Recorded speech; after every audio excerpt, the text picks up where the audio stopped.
오늘은 정말 쇼킹한 무기입니다. 완전히 초저가 전투기예요. 탱크보다 싼 전투기입니다. 탱크보다 값싼 초저가 전투기, 중국의 FTC 2000G 전투기 알아보겠는데요. 이것 때문에 지금 전 세계 저가 전투기 시장 완전히 큰일 났습니다. 시장 교란자, 생태 파괴자 역할을 할 것 같습니다. 너무 싸기 때문에. 보시겠습니다. 도대체 어떤 전투기이길래 이렇게 싼지. 자, 중국은 J7이라고 하는 전투기를 한 4,000대 정도를 생산해서 쓰고 있었죠. 그 J7 전투기는 바로 그 소련의 미그 21을 중국이 이제 바탕으로 자체 개발한 전투기인데, 그 J7 전투기를 다시 훈련기 버전으로 개조해서 쓴 게, 훈련기가 되려면 이제 2인승이 되지 않습니까? 복좌형. 그래서 그 J7, 즉 미그 21을 훈련기 용도로 개조한 게 바로 JJ7입니다. 그런데 이게 너무 오래됐죠. 그러던 중에 1990년대 들어와서 중국 공군이 이제 러시아로부터 수호이 27을 들여옵니다. 그 수호이 27을 들여오고 그걸 이제 또 J11이라고 하는 라이센스 생산을 하고 뭐 이러는데, 그럼 이 수호이 27이라고 하는 이 어마어마하게 큰 덩치임에도 불구하고 또 엄청난 고기동, 그리고 아주 힘 좋은 이런 정말 대출력 전투기, 이런 거 이제 중국은 처음 운영해 보지 않습니까? 그래서 야, 우리 이런 전용 훈련기 좀 있어야 되겠다. 이거 JJ7 이거 가지고 안 되겠다. 이제 이러면서 훈련기를 개발해야 되는 거 아닌가? 이러던 차에 어쨌든 이 수호 27을 조정을 할 수 있어야 되니까 그 수호 27의 복좌형인 수호 27 UB를 들어와서 훈련기 용도로 씁니다. 그런데 중국인들이 보기에 야, 이 수호 27 UB 이렇게 비싼 걸 훈련기 용도로 쓴다고? 안 돼, 쓰지 마. 이거는 그냥 전투용으로 써. 해서 다시 빼버리고 그냥 다시 이런 걸 훈련기로 쓰는 거예요. 그러니까 야, 안 되겠다. 우리 훈련기 새로 만들자. 이거는 이제 현대전에 안 맞다. 이렇게 해서 훈련기를 새로 만드는 그런 사업에 들어갔는데, 뭐 그렇게 해서 나온 게 러시아의 야크 130을 중국이 그 바탕으로 개발한 게 이제 JL10이죠. 이런 훈련기들이 나옵니다. 근데 그것도 비싸요. 자, 그래서 중국이 훈련기 시장 새로 한번 재편하자라고 하는 그런 게 되니까 각 항공사들이, 중국이 이제 선양항공, 청두항공 이런 게 있는데, 구이저우, 즉 귀주 항공이라는 데도 있어요. 여기에서도 야, 우리도 한번 하자. 이거 한번 들이대가지고 우리가 낙찰만 받으면 이 대박이다. 이렇게 된 거예요.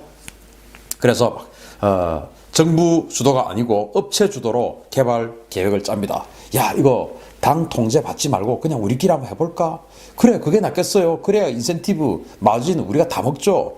야, 그러면은 이거 생각보다 개발이 좀 쉬울 것 같은데요. 왜냐, J7 이거 엄청나게 많으니까 J7 개조해서 한번 해보자. 야, 그러면은 가격이 엄청 싸면 수출만 되면 거기서 완전히 한몫 세게 잡겠는데? 이제 이런 아이디어가 생겨가지고 J7을 바탕으로 독자 개발을 한번 해보자. 정부 눈치 보지 말고. 라고 해서 구이저우 항공공업 집단공사에서 독자 개발을 해봅니다. 그렇게 해서 자체 개발 결정 2년 만에 뚝딱 나와버렸어요. 일사천리로 개발된 FTC 2000 이 훈련기가 나왔는데 바로 이겁니다. 이거 완전 최고다 해. 2003년도에 나왔는데요. 2001년도에 아까 그 인원을 했고 2003년도에 뚝딱 나와버렸어요. 그런데 이게 이제 미그 21을 바탕으로 했는데 옆모습 보니까 뭐 미그 21 아니죠. 어쩌면 우리 T50하고 비슷하게 생겼어요. 훈련기다 보니까. 미그 21은 앞에 주둥이가 레이더미 따로 있지 않습니까? 그런데 이거는 이런 일체형. 그리고 에어 인테이크는 동체 옆에다 붙어 있죠. 미그 21은 에어 인테이크가 바로 주둥이에 붙어 있는데 이제 그런 형상이에요. 근데 나머지 이 부분은 똑같습니다. 미그 21하고. 그러니까 동체 여기 후방, 여기 후방석부터는 똑같습니다. 미그 21하고. 나머지는 똑같아요. 앞에 전방만 살짝 바꿨어요. 그래서 최대 이륙 중량은 9.8톤. 엔진은 WP13F. 그러니까 미그 21이었던 J7, 그 J7이 썼던 엔진하고 똑같은 겁니다. 최대 속도는 마 1.5, 항속 거리는 믿거나 말거나 2,400km. 이것은 검증할 수가 없어요. 그래서 야, 이거 완전 최고다 해. 너무 좋아해. 이제 이렇게 된 거죠. 그래서 도대체 이렇게 2년 만에 뚝딱 저런 훈련기가 하나 나온 비결은 뭐냐? 저렇게 초고속 개발 어떻게 할 수 있냐? 바로 보시다시피 미그 21인 J7하고 똑같은 겁니다. 주둥이가 이제 이렇게 생겼는데 레이더를 나중에 달기 위해서 이렇게 바꿨죠, 주둥이를. 여기다가 이제 레이더를 집어넣어야 되니까. 그리고 에어 인테이크가 이쪽으로 되어 있는데 레이더를 집어넣으려고 하다 보니까 에어 인테이크를 옆으로 사이드로 뺐어요.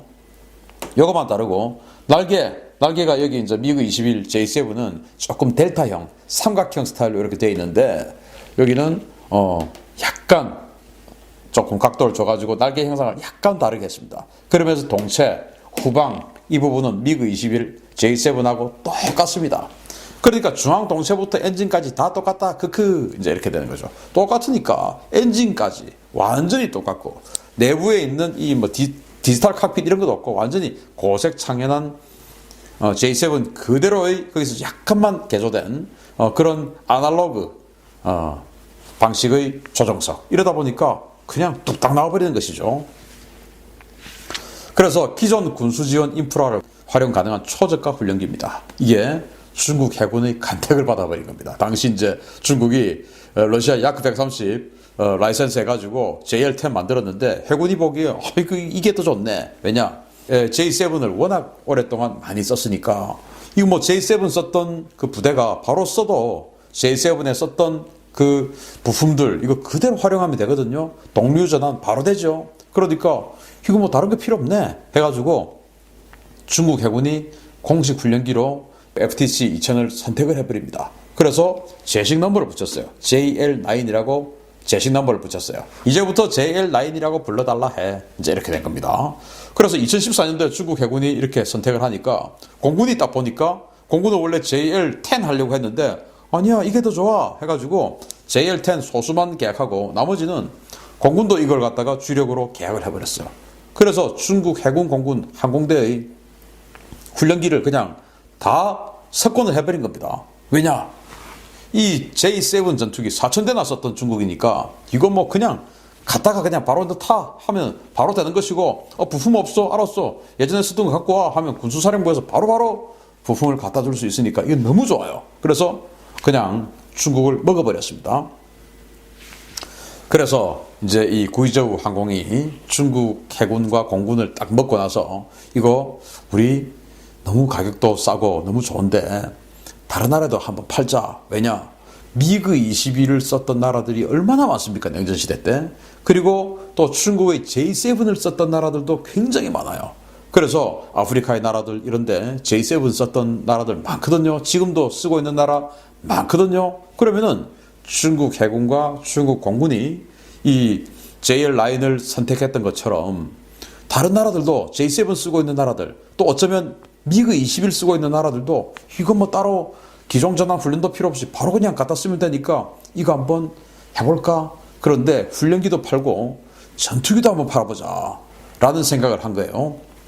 그래서 풀옵션 버전으로는 영국의 그리퍼 S7 레이더를 탑재해주는 옵션도 있어요. 이 그리퍼 S7은 한 80km가 탐지가 가능하니까 지금 북한 공군의 최고 전투기인 미그 29A 그것보다 더 성능 좋아요. 그리고 중거리 공대공 미사일 운영도 가능합니다. 그러니까 이제 중국의 중거리 공대공 미사일 PL-10 이게 한 7, 80km 사정거리의 액티브 레이더 미사일이니까 마치 우리 한국의 암람-C형 정도 되는 그런 사정거리죠. 그리고 PL-12 같은 경우는 사정거리가 100km 이상이에요.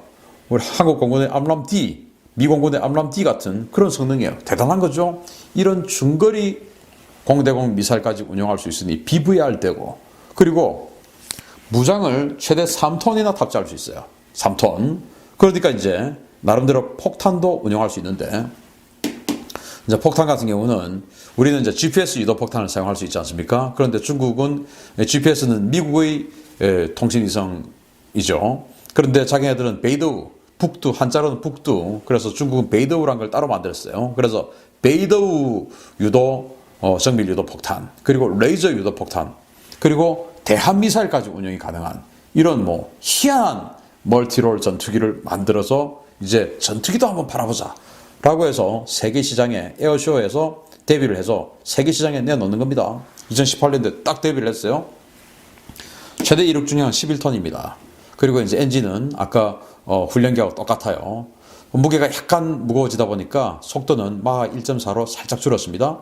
무장은 최대 3톤을 탑재를 해요. 이런 걸 딱 내놓고 이제 팔기 시작하는데, 일단 수단의 훈련기 버전을 팔았고, 그리고 이제 최근에 동남아 국가 캄보디아의 전투기 버전을 팔았어요. 자, 그래서 최근에 이 가격이 밝혀졌어요. 시리아 제안을 통해 밝혀진 FTC 2000주의 충격적인 가격입니다. 가격 한번 보겠습니다. 자, 이 시리아가 터키에게 막 계속 터지고 있지 않습니까? 그러다 보니까 중국 정부님이 시리아 정부님을 채팅방에 초대합니다. 아이고, 답답해서 못 보겠다 해. 이번에 또 털렸다던데 사실이냐 해? 그래서 이제 시리아가, 아유, 남이서 털리든 말든 님이 무슨 상관? 이제 이렇게 됐어요. 그래서 이제 중국이, 되도 않은 러시아제 무기만 쓰니까 그렇게 털리지. 이참에 푸틴이랑 손절하고 우리 거 무기 한번 써보라 해. 이렇게 됐어요. 그래서 이제 시리아가 메이드 인 차이나 주제 웬 근자감 쌉상인 사절요 이렇게 된 거예요. 그래서 중국이 이게 G2를 우습게 보네. 야,